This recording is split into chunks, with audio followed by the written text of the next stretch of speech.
जय श्री राम दोस्तों, कैसे हैं आप सब। आई होप हनुमान जी की कृपा से आप सब बहुत अच्छे होंगे। आपका साथ ऊपर वाले का हाथ है तो मैं भी बहुत अच्छी हूँ। सबसे पहले आप सभी को जय श्री राम, जय श्री राम लिख दीजिए कमेंट बॉक्स में। और चलिए हनुमान जी का नाम लेते हैं और वीडियो को शुरू करते हैं। तो आज की वीडियो में जानेंगे कि सुंदरकांड क्या है, सुंदरकांड को क्यों कहा गया है सुंदरकांड, सुंदरकांड से कौन देव प्रसन्न होते हैं और सुंदरकांड किनके दुखों को दूर करता है, और उसके फ़ायदे भी जानेंगे। सुंदरकांड करने से क्या फ़ायदे होते हैं वो भी जानेंगे। तो चलिए वीडियो में बने रहिए। वीडियो अच्छी लगे तो लाइक कर दीजिए। आपका एक लाइक हमें काफ़ी ज़्यादा मोटिवेट करता है।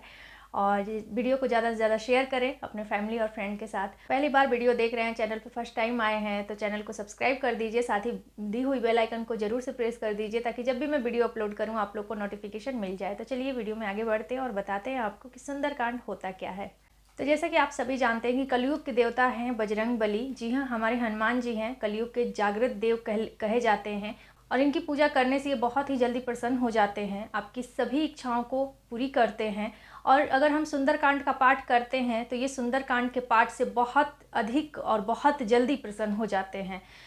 तो चलिए जानते हैं कि सुंदरकांड है क्या और आखिर क्यों हनुमान जी सुंदरकांड से बहुत जल्दी प्रसन्न हो जाते हैं और आपको शीघ्र ही फल प्राप्त होता है सुंदरकांड के पाठ को करने से। तो सबसे पहले जान लेते हैं कि सुंदरकांड को आखिर सुंदरकांड क्यों कहा जाता है।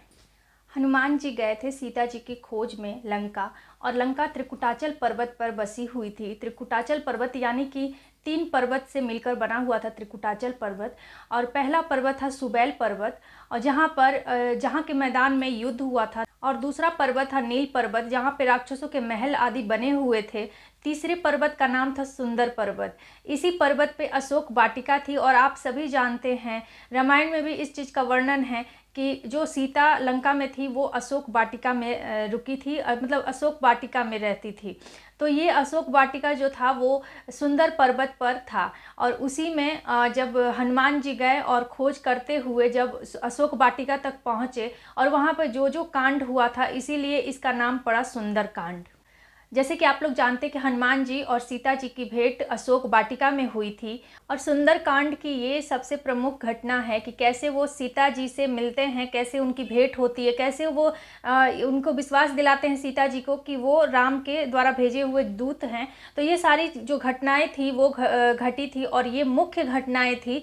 तो सुंदरकांड को सफलता से भी जोड़कर देखा जाता है। जैसे हनुमान जी गए सीता जी की खोज करने, उस समय उनके रास्ते में बहुत सारी ऐसी बाधाएं आई, बहुत सारी ऐसी बाधाएं उत्पन्न हुई जिसको वो उसका सामना करते हुए, उन सब बाधाओं से लड़ते हुए सीता जी तक पहुंचते हैं और उनकी खोज करते हैं। इसी कांड में हनुमान जी के शक्ति और ज्ञान का भी एक तरह से वर्णन किया गया है कि कैसे वो अपने शक्ति से, कैसे वो अपने ज्ञान से उन सभी बाधाओं को पार करते हुए सीता जी के पास पहुंचते हैं और वहां पे जाकर लंका को जलाते हैं, विभीषण से मिलते हैं। ये सभी चीज़ों का इस सुंदर कांड में बहुत ही विस्तार पूर्वक वर्णन है। और आप इस सुंदरकांड का अगर पाठ करते हैं तो आपको अगर तरक्की चाहिए, अगर आपको सफलता चाहिए तो उसमें भी ये बहुत मदद करती है। तो वीडियो में आगे जानेंगे कि सुंदरकांड से हमें कौन कौन से लाभ होंगे। इससे पहले जान लेते हैं कि सुंदरकांड किसके दुखों को दूर करता है। जी हाँ, छोटी सी स्टोरी है आप लोगों के लिए, तो आप लोग सुनिए और इससे आपको पता चल जाएगी कि किन के दुखों को सुंदरकांड दूर करता है। तो ये बात है तब की जब सीता का हरण हो गया था और सीता को हर के लंका रावण ले गया था। उस समय सभी लोग परेशान थे कि कैसे सीता का पता लगाया जाए। फिर उसके बाद राम से मिलते हैं हनुमान जी, और सभी परेशान थे कि लंका जाए तो जाए कौन। और उसी बीच जामवंत जी बोलते हैं कि हनुमान जी जाएंगे। ये सुन के हनुमान जी भी थोड़े चकित हो जाते हैं और बोलते हैं कि मैं कैसे जा सकता हूँ।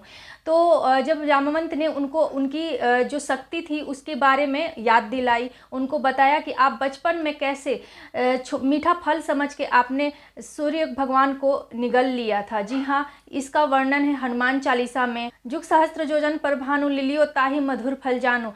इसका ये अर्थ है कि कैसे मीलों दूर जो सूर्य भगवान थे उनको आपने एक छोटा सा फल समझ के, मीठा फल समझ के आपने उनको खा लिया था। और आपकी उस समय आयु बहुत कम थी, बहुत छोटे थे आप, बचपन की ये बात है। तो जैसे जामवंत ने उनको ये सारी बातें बताई, और ये उनको एक ऋषि मुनि के द्वारा श्राप भी मिला हुआ था हनुमान जी को कि जब वो बहुत बचपन में बहुत मतलब नटखट थे, बहुत ज़्यादा शरारती थे, तो उनको एक ऋषि मुनि ने श्राप दिया था, आप अपनी जितनी भी शक्तियां हैं उन्हें भूल जाएंगे। क्योंकि शुरू से ही, बचपन से ही बहुत ही शक्तिशाली थे हनुमान जी। तो उनको शक्ति भूलने का श्राप मिला हुआ था एक ऋषि के द्वारा, और उन्होंने ये आशीर्वाद भी दिया कि अगर आपको कोई शक्ति आपकी याद दिलाता है तो फिर आपको वापस आपकी सारी शक्तियाँ मिल जाएगी और आप उसका प्रयोग कर सकते हैं।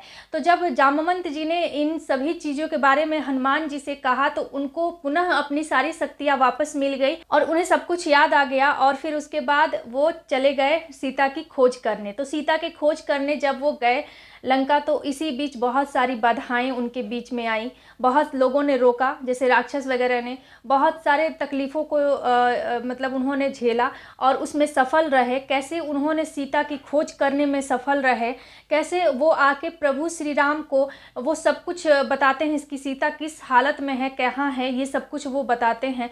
तो इन सभी चीज़ों में वो सफल रहे, बाधाओं को पार करते हुए हनुमान जी ने इस सुंदर कांड में यही वर्णन किया गया है। और आपको बता दें कि इससे दुख किसका दूर होता है। तो जी हाँ, राम जी बहुत दुखी थे क्योंकि सीता की कोई खोज खबर नहीं मिल रही थी। उनको नहीं पता चल रहा था कि सीता लंका में कहाँ है। उधर सीता परेशान थी कि हम कैसे मतलब पता करें कि हमारे प्रभु राम हमको लेने आ रहे हैं।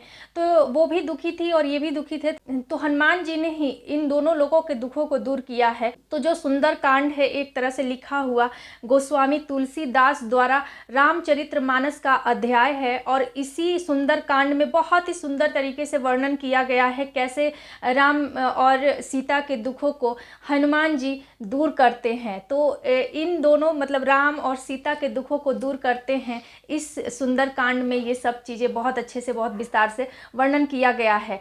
तो जो सुंदर कांड राम और सीता के दुखों को दूर कर सकता है, वो आपके और हमारे जीवन के दुखों को बिल्कुल आसानी से, सरल तरीके से दूर कर सकता है। तो इससे बहुत ज़्यादा प्रसन्न होते हैं राम जी, सीता जी, और जिन पे राम सीता जी प्रसन्न हो गए उस पे हनुमान जी की तो कृपा बनती ही बनती है। तो सुंदरकांड आप समझ सकते हैं कि कितना लाभकारी है, कितना शीघ्र फल प्राप्त करने वाला है। तो आप लोग भी सुंदरकांड का पाठ अगर करते हैं, नित्य प्रति अगर इसका पाठ करते हैं, यानी कि डेली पढ़ते हैं सुंदरकांड, तो इसके चमत्कारिक फायदे आपको नजर आएंगे। आपके लाइफ में बदलाव आने लगेगा और वो आपको स्पष्ट नजर आएगा। तो सुंदरकांड में भी भगवान जी कहते हैं कि निर्मल मन जन सो मोहे पावा, मोहे कपट छल छिंद न भावा। इसका ये अर्थ है कि जो व्यक्ति मन का साफ है, शुद्ध मन का है, महान विचार वाले हैं, ऐसे ही भक्त मेरे जो हैं वो मेरे को अति प्रिय हैं, उन्हें मैं बहुत पसंद करता हूँ। ये इसका अर्थ है। सुंदरकांड का विशेष तौर पे पूजा किया जाता है। जैसे कोई भी शुभ कार्य हो, शुभ अवसरों पे विशेष सुंदरकांड का अनुष्ठान करके पूजा किया जाता है, यानी कि पंडितों के द्वारा उसको अखंड पाठ करवाया जाता है और वो भी बहुत लाभकारी होता है। शुभ कार्यों में इसको करवाया जाता है। उससे भी आपके घर में जैसे नेगेटिविटी एनर्जी है, चाहे किसी भी तरह की अगर आप सफलता नहीं प्राप्त कर पा रहे हैं, या फिर आपके घर में रोगी कोई है, रोग दुख आपके घर में लगा रहता है, इस तरह से इन सभी चीज़ों से अगर आप परेशान हैं तो आप सुंदरकांड का पाठ करवा सकते हैं घर में अनुष्ठान के साथ। अगर आप ऐसे ही छोटे मोटे अगर आपको परेशानी है तो भी आप डेली सुंदरकांड का पाठ कीजिए। आप संकल्प लेके भी सुंदरकांड का पाठ कर सकते हैं। तो सुंदरकांड का पाठ संकल्प लेके कैसे किया जाता है वो आपको मेरी नेक्स्ट वीडियो में पता चलेगी। तो इसके लिए आपको चैनल को सब्सक्राइब करके बेल आइकन को प्रेस कर देना होगा, ताकि जब भी मैं वीडियो अपलोड करूँ आप लोग को नोटिफिकेशन मिल जाए। और इस वीडियो में इतना ही। मैं मिलती हूँ आप सबसे अपनी ऐसी ही एक और नई वीडियो के साथ। तब तक के लिए जय श्री राम, जय हनुमान, हर हर महादेव।